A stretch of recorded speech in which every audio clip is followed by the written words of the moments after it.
விவசாய மசோதாவை தயவு செய்து படிங்க. படிக்காம இந்த விவசாய போராட்டம் போலியானது யாரோ தூண்டிவிட்டு நடத்துறாங்கன்ற மாதிரியான ஒரு முடிவுக்கு வராதீங்க. ஒட்டுமொத்த மசோதாவையும் என்னால இந்த சின்ன காணொலியில உங்களுக்கு புரிய வைக்க முடியாது. ஆனா ஒரே ஒரு பாயிண்ட் மட்டும் நான் சொல்றேன். இதுல அரசு தெளிவா குறிப்பிட்டிருக்கு. சாப்டர் 5 13th பாயிண்ட்ல இந்த மசோதாவினால எந்த ஒரு நஷ்டமோ இழப்போ இல்லை எந்த பிரச்சனை வந்தாலும் மத்திய அரசோ மாநில அரசோ பொறுப்பில்லைன்ட்டு ஒரு பெரிய கை கழுவிருக்காங்க. எந்த விவசாயியும் இது குறித்து எந்த ஒரு கோர்ட்லயோ கேஸ் போட முடியாது அப்படிங்கிற தெளிவா அந்த பாயிண்ட்ல கொடுத்துருக்காங்க. ஒரு மசோதா நல்லது தான் செய்து விவசாயிகளுக்காக தான் நாங்க கொண்டு வரோம்னு சொல்ற அரசு ஏன் இப்படி கை கழுவிட்டு போகணும்? தனியார் கிட்ட ஒப்படைச்சிட்டாச்சு, எல்லாம் தனியார் கிட்ட போயிடுச்சு, எங்களுக்கும் இதுக்கும் எந்த சம்பந்தமும் கிடையாது. நாளைக்கு உங்களுக்கு ஒரு பிரச்சனைனா நாங்க சம்பந்தம் கிடையாதுன்னு சொல்ற ஒரு மசோதா எப்படி நல்ல மசோதாவா இருக்க முடியும்? உங்க பாயிண்ட் எல்லாத்தையும் விட்டுருங்க. இந்த ஒரு பாயிண்ட்டை யோசிங்க.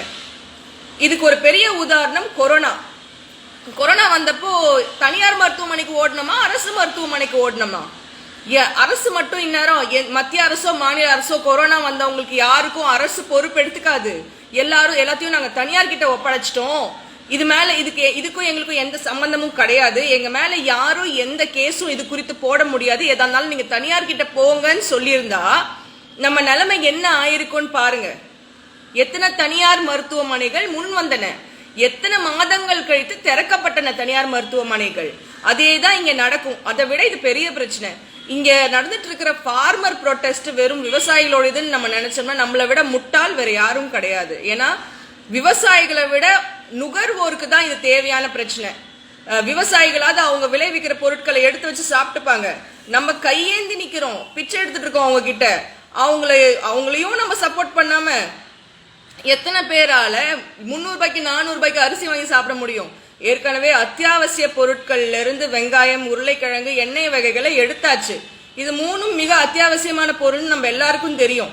எவ்வளவு காசு கொடுத்து இதை வாங்குவோம்? அதனால தயவு செய்து சொல்றேன், விவசாய மசோதாவை படிங்க. படிக்க முடியலையா அங்க இருக்கிற குளிர்ல போராடிட்டு இருக்கிற ஃபார்மர்ஸை கொச்சப்படுத்தாதீங்க தயவு செய்து.